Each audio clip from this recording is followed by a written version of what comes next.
सम्मुज्यमानो हि गीताभ्यासरतः सदा समुक्तः स सुखी लोके कर्मणा नोपलिप्यते महापापानि पापानि ये साध्यानं करोति चेत् क्वचित् स्पर्शं न कुर्वन्ति नलिनीजलमम्बुवत् गीताया पुस्तकं यत्र यत्र पाठः प्रवर्तते तत्र सर्वाणि तीर्थानि प्रयागादीनि तत्र वै सर्वदेवाश्रयः योगिनः पन्नगाश्रये गोपाला गोपिका वापि नारदोद्धव पार्षदैः सहायोजायते शीघ्रं यत्र गीता प्रवर्तते यत्र गीता विचारश्च पठनं पाठनं श्रुतं तत्राहं निश्चितं पृथ्वी निवसामि सदैव हि गीताश्रयेऽहं तिष्ठामि गीता मे चोत्तमं गृहं गीता ज्ञानमुपाश्रित्य त्रैलोकान् पालयाम्यहं गीता मे परमा विद्या ब्रह्मरूपा न संशयः अर्थमात्राक्षराणि च स्वानिर्वाच्य पदात्मिका चिरानन्देन कृष्णेन प्रोक्ता समुखलोऽर्जुनं वेदत्रये परानन्द तत्त्वार्थज्ञानसंयुता योऽष्टादशं जपे नित्यं नरो निश्चलमानसः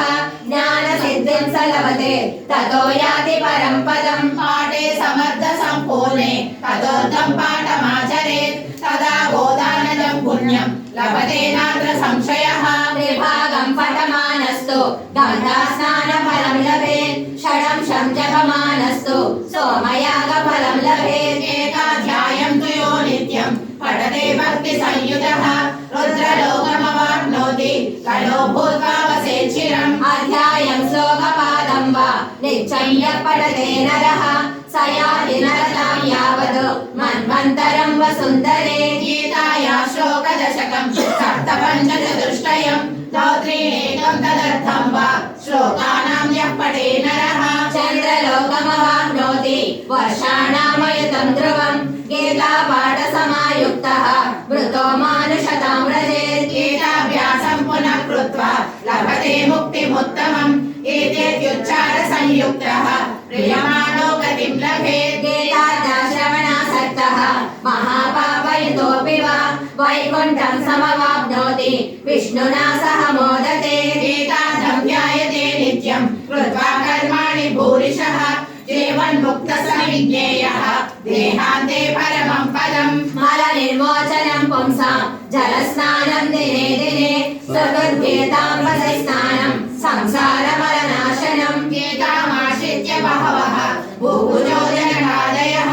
निर्धूतकल्मषालोके गीतायाः परं पदं ते शृण्वन्ति पठन्त्येव गीताशास्त्रमहर्निशं न ते वै मानुषा ज्ञेया देवा एव न संशयः ज्ञानाज्ञानकृतं नित्यम् इन्द्रियजनितं चेत् तत्सर्वं नाशयायाति गीतापाठेन तत्क्षणं धैर्यस्य ज्ञानमाचारं व्रतं चेष्टां तपो यशः गीतार्थपठनं नास्ति नाथमस्तत्परोजनः संसारसागरं घोरं तर्तुमिच्छति यो जनः गीतानामं समारुह्य पारं याति सुखेन सह गीतायाः पठनं कृत्वा माहात्म्यं नैव यः पठेत् वृथा पाठो भवेत् तस्य श्रम एव कृताकृतः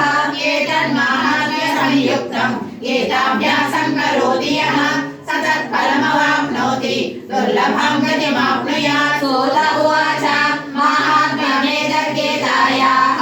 मया प्रोक्तं सनातनं गीतान्ते च पठेद्यस्तु यदुक्तं तत्फलं लभेत्